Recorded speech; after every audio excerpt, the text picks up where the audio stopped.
नमस्कार, मैं योगेश परमार आपका स्वागत करता हूँ टेक टूल ट्यूटर के आज के इस वीडियो में।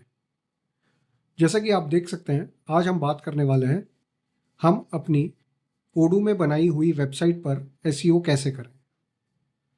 दोस्तों, एसईओ करने के लिए दो इम्पॉर्टेंट कैटेगरी है, ऑन पेज एसईओ और ऑफ पेज एसईओ। आज हम ऑन पेज एसईओ के ऊपर फोकस करने वाले हैं। चलिए, सबसे पहले मैं अपने क्रोम ब्राउज़र में चलता हूँ और यहाँ पर मैं चलता हूँ अपनी ओडू की वेबसाइट पर।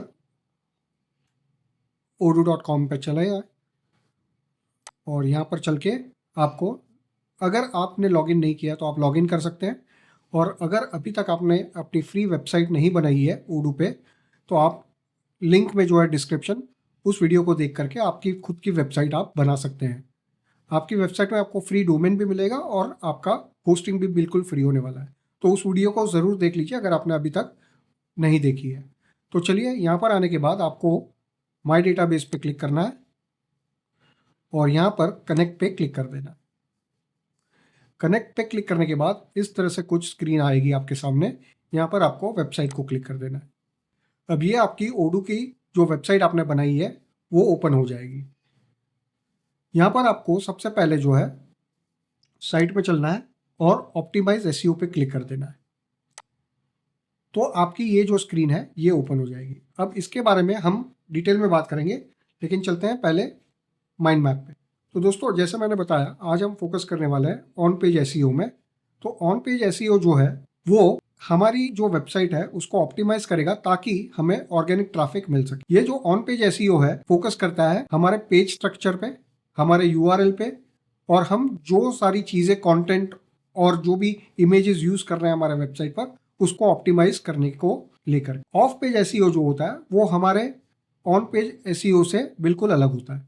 यहाँ पर जो है थर्ड पार्टी इन्वॉल्व हो जाती है, यानी आपको बैकलिंक्स क्रिएट करने हैं। सोशल मीडिया पे आप जब पोस्ट करते हो लिंक आपके वेबसाइट का, और उसके थ्रू अगर आपको कोई ट्रैफिक मिलता है तो वो ऑफ पेज एसईओ में काउंट किया जाता है।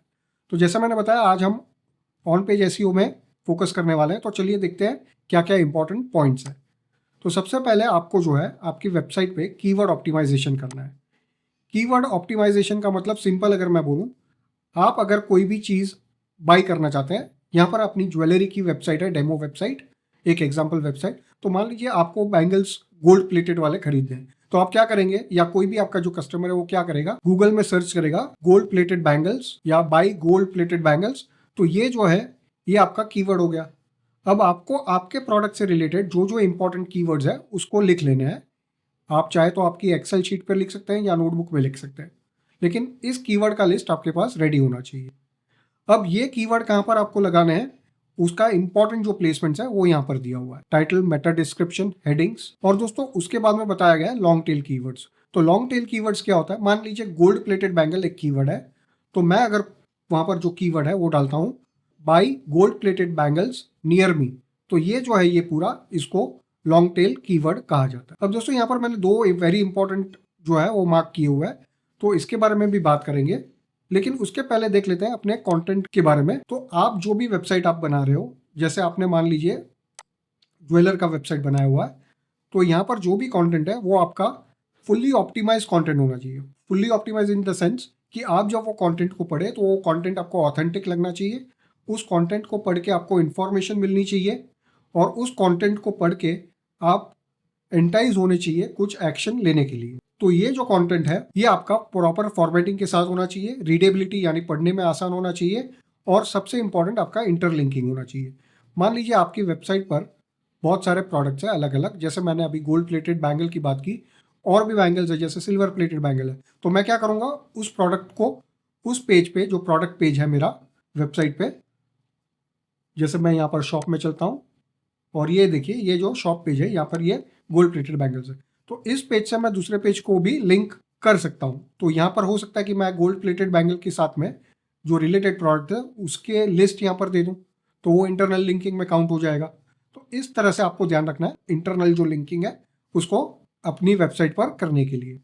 दूसरा बात आता है यूआरएल स्ट्रक्चर। अब जैसे यहाँ पर आप देख सकते हैं ये जो है गोल्ड प्लेटेड बैंगल है, ठीक है, तो इसका जो आप यूआरएल देख रहे हो, आगे का पार्ट आपका जो वेबसाइट का नाम है वो आ गया, और ये जो है ये इंपॉर्टेंट है गोल्ड प्लेटेड बैंगल, यानी मैंने ये जो है गोल्ड प्लेटेड बैंगल इसको यूआरएल में भी यूज़ किया हुआ है। ये ऑटोमेटिकली ओडू ले लेता है जब आप प्रोडक्ट कोई भी क्रिएट करते हो। जैसे मैं आपको और एक बता देता हूँ, ये है सिल्वर प्लेटेड बैंगल। तो यहाँ पर जब आप आते हो तो यहाँ पर देखिए सिल्वर प्लेटेड बैंगल, ये ऑटोमेटिकली उसने ले लिया है। तो इस तरह से आपको ध्यान में रखना है कि आपका जो यूआरएल स्ट्रक्चर है उसमें वो डिस्क्रिप्टिव होना चाहिए, शॉर्ट होना चाहिए, और साथ में वो जो आपका कीवर्ड है वो उसमें होना चाहिए। अब सबसे इंपॉर्टेंट जो बात करते हैं, मेटा टैग्स। दोस्तों मेटा टैग्स क्या होता है? आपके जो पेज पे, जैसे मैंने आपको पहले दिखाया था, यहाँ पर जब हम आते हैं साइट पे और ऑप्टिमाइज एसईओ पे क्लिक करते हैं तो ये देखिए गोल्ड प्लेटेड बैंगल्स, ये जो है ये मेटा टैग हो गया, ये टाइटल टैग हो गया, ये डिस्क्रिप्शन का टैग हो गया। यहाँ पर देख रहे हैं टाइटल टैग्स जो है, मेटा डिस्क्रिप्शन, ये दो कवर हो गए। यानी आपको यहाँ पर याद देखिए मैंने गोल्ड प्लेटेड बैंगल लिखा है, दूसरा मैंने डिस्क्रिप्शन में भी अगर आप ध्यान से देखेंगे तो गोल्ड प्लेटेड बैंगल यहाँ पर ये वर्ड आ रहा है, यानी ये दोनों ऑप्टिमाइज हो गया। दोस्तों ओडू में एक बहुत ही अच्छी चीज़ क्या है, जब आप कोई कीवर्ड के लिए ऑप्टिमाइज करते हैं तो यहाँ पर देखिए जैसे मैंने ये गोल्ड प्लेटेड बैंगल के लिए ऑप्टिमाइज किया तो ये सारे चेक बॉक्सेस क्लिक्ड है, मतलब चेक किए हुए। जैसे H1 में मैंने ये जो है गोल्ड प्लेटेड बैंगल को यूज़ किया हुआ है, टी मतलब टाइटल, यहाँ पर टाइटल में भी मैंने यूज़ किया है, डिस्क्रिप्शन में भी मैंने डाला हुआ है, और कंटेंट में भी ये जो है गोल्ड प्लेटेड बैंगल आ रहा है, यानी मैंने इसको मेरी तरफ से ऑप्टिमाइज किया हुआ है। अब दूसरा अगर आप देखो यहाँ पर तो जो है हेडर टैग्स, यानी कि H1, H2, H3। दोस्तों HTML में कोई भी जो पेज स्ट्रक्चर होता है उसमें जो है ये इंपॉर्टेंट टैग्स है कोई भी कंटेंट को लेकर। कोई भी पेज पे H1 टैग जो है सिर्फ एक बार आप यूज़ करना चाहिए। अगर आप मल्टीपल बार यूज़ करते हो तो वो जो है वो एसईओ पॉइंट ऑफ व्यू से बैकफायर करेगा। यानी एक पेज का क्या इंपॉर्टेंस है, जैसे ये जो है अपना गोल्ड प्लेटेड बैंगल का पेज का एग्जाम्पल लेते हैं, तो ये पेज जो है यहाँ पर मेरा इंपॉर्टेंट कीवर्ड क्या है, गोल्ड प्लेटेड बैंगल, और वो मैंने H1 में भी यूज़ किया हुआ है। जैसे आप यहाँ पर देख सकते हो H1 में भी है, H2 भी मैंने दिया हुआ है, और कंटेंट में भी आ रहा है, टाइटल में भी है, डिस्क्रिप्शन में भी है। तो दोस्तों अब हम देखेंगे कि ये जो टैग्स है H1, H2, ये हम कैसे अपने ओडू की वेबसाइट पर लगा सकते हैं। H1 टैग जो है वो टाइटल टैग जिसको कहा जाता है, वो ऑलरेडी ये जो है पेज का या फिर प्रोडक्ट का नाम उसमें ओडू अपने आप वो दे देता है। लेकिन दूसरे जो टैग्स है, जैसे मान लीजिए H2 टैग है, तो मैं इसको यहाँ पर क्लिक कर देता हूँ, यहाँ पर मैं क्लिक करूँगा और यहाँ पर आप देखोगे तो यहाँ पर देखिए मैंने H2 का टैग लगाया हुआ है, यानी ये H2 के लिए ऑप्टिमाइज कर दिया है। अब कंटेंट में भी जो है इसको काउंट कर लेता है। अभी और मेरे को अगर कोई कंटेंट डालना है तो मैं यहाँ पर आकर के यहाँ पर एक टेक्स्ट डाल दूंगा, ये ब्लॉक मैंने डाल दिया, और यहाँ पर मैं इस प्रोडक्ट के बारे में लिखते वक्त खास ध्यान रखूँगा कि यहाँ पर मैं कहीं ना कहीं मेरा जो टैग है ये गोल्ड प्लेटेड बैंगल इसका इस्तेमाल करूँ। यानी इस तरह से मैं जो है अपने टैग्स को कोई भी प्रोडक्ट पेज या कोई भी आपके वेबसाइट पे पेज पे डाल सकता हूँ। अगर मैं इसको सेव कर लेता हूँ एक बार और फिर से चलते हैं यहाँ पर साइट में और ऑप्टिमाइज एसईओ में, तो आप देखेंगे ये जो है सारे टैग्स चेक मार्क जो है वो ऑन हो गए। अब यहाँ पर और एक जो बहुत ही बढ़िया चीज़ ओडू हमें प्रोवाइड करता है, मैंने ये गोल्ड प्लेटेड बैंगल लिखा हुआ है। अब ओडू बता रहा है कि आप इन सब कीवर्ड्स के ऊपर भी ऑप्टिमाइज कर सकते हो। जैसे मान लीजिए मैंने ये और एक ले लिया गोल्ड प्लेटेड बैंगल्स। अब इसमें क्या है, ये बैंगल है और ये मल्टीपल प्लूरल फॉर्म हो गया बैंगल्स, तो इसके लिए भी आप ऑप्टिमाइज कर सकते हो। ये कैसे करेंगे आप, जैसे मान लीजिए यहाँ पर मैंने करके इसको सेव कर दिया, तो अब जब मैं यहाँ पर आऊँगा कंटेंट में, इसको एडिट कर देता हूँ, तो यहाँ पर मैं लिखूँगा बैंगल की जगह पर बैंगल्स। एक एग्जाम्पल दे रहा हूँ आपको, और यहाँ पर सेव कर देते हैं और फिर से चलते हैं साइट पे ऑप्टिमाइज एसईओ। तो ये देखिए कंटेंट में आ गया गोल्ड प्लेटेड बैंगल्स। तो इस तरह से आप H1, H2 भी वो वर्ड को लेकर के कीवर्ड जो है उसको ऑप्टिमाइज कर सकते हो। ये बहुत ही बेसिक एग्जांपल दिया है मैंने, आपको इस तरह से नहीं करना है। थरली आपका प्रोडक्ट जो भी है उसमें आप नेचुरली जो फ्लो में लिखते हैं उस प्रोडक्ट के बारे में, उसमें ये सारी चीज़ें कवर हो जानी चाहिए। तो ये देखा हमने मेटा टैग्स के बारे में और कैसे इसको यूज़ करना है ओडू की वेबसाइट पर। दूसरा जो इंपॉर्टेंट चीज़ यहाँ पर मार्क किया हुआ है वो इमेजेस है। अब हर एक इमेज के ऊपर आपका ऑल टैग होना चाहिए, और वो जो इमेज है वो कॉम्प्रेस्ड इमेज होना चाहिए, यानी कि इमेज का साइज़ छोटा होना चाहिए ताकि वो जल्दी से लोड हो सके। तो चलिए फिर से एक बार ओडू की वेबसाइट पर चलते हैं। यहाँ पर अगर आप देखोगे तो ये जो इमेजेस है ये भी ओडू ऑटोमेटिकली इसको ऑल टैग्स प्रोवाइड कर देता है। वो कैसे आप चेक कर सकते हो, इसको अगर मैं राइट क्लिक करके इंस्पेक्ट करता हूँ तो यहाँ पर देखिए ऑल टैग जो है गोल्ड प्लेटेड बैंगल ये ऑलरेडी आ गया है, यानी ओडू ने हमारा एक काम और आसान कर दिया है। अब मान लीजिए लेकिन आपके इस पेज पे अगर दूसरे भी इमेजेस है उसको आपको ऑप्टिमाइज करना है, तो आप क्या करोगे, ये जो इमेज है मान लीजिए इसको मुझे ऑप्टिमाइज करना है, तो यहाँ पर मैं चलूँगा, इसको इमेज को मैंने क्लिक कर दिया और अगर मैं नीचे आऊँगा तो ये देखिए यहाँ पर ऑल डिस्क्रिप्शन दिया हुआ है। यहाँ पर मैं कोई भी इसके बारे में डिस्क्रिप्शन दे सकता हूँ। मान लीजिए ये भी है मेरा गोल्ड बैंगल, तो मैं यहाँ पर लिख दूंगा और इसको कर दूंगा मैं सेव।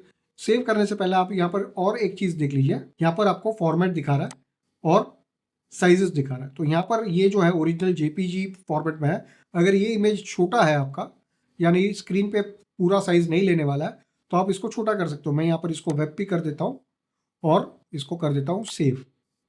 तो अब ये इमेज भी मेरा ऑप्टिमाइज हो गया। तो इस तरह से आपको आपके वेबसाइट पे जो भी इमेजेस है, जो भी कंटेंट है, उसको ऑप्टिमाइज करना है ताकि आपके वेबसाइट पर ऑर्गेनिक ट्रैफिक आ सके। तो ये था एक छोटा सा वीडियो एसईओ को लेकर के, हम अपने खास करके ओडू के वेबसाइट पर कैसे कर सकते हैं। टेक्निकल एसईओ अगर आप देखोगे तो ये जो है मेनली रिफर करता है स्कीमा मार्कअप, और ये जो है ये बेसिकली टेक्निकल एसईओ होस्टिंग और इससे रिलेटेड ज़्यादा है। अगर आप यहाँ पर देखेंगे अपनी मोबाइल फ्रेंडलीनेस भी अगर देखोगे तो वेबसाइट ऑलरेडी मोबाइल फ्रेंडली है, यानी ये हमारे कंट्रोल में नहीं है, ऑलरेडी ओडू हमें ये चीज़ें प्रोवाइड कर देता है। तो ओडू पर वेबसाइट बनाने के ये भी और फ़ायदे हैं जो अगर आप नए वेब डिज़ाइनर हो तो आपके लिए बहुत ही बेहतरीन है। और अगर आप खुद का वेबसाइट बना रहे हो तो भी बहुत सारी चीज़ें जो है ओडू हमारे लिए ऑटोमेटिकली कर देता है। आशा करता हूँ आज का वीडियो आपको ज़रूर हेल्प करेगा आपके ओडू के वेबसाइट को एसईओ ऑप्टिमाइज करने के लिए। अगर आप ऐसे ही इंफॉर्मेटिव वीडियोस फ्यूचर में देखना चाहते हैं तो इस चैनल को सब्सक्राइब कर लीजिए। वीडियो अगर पसंद आया तो ज़रूर से लाइक कर दीजिए और अपने फ्रेंड्स के साथ में इनको शेयर कर दीजिए। तो एक बार फिर नमस्कार, मैं योगेश परमार, मिलेंगे अगले वीडियो में, तब तक के लिए बाय बाय।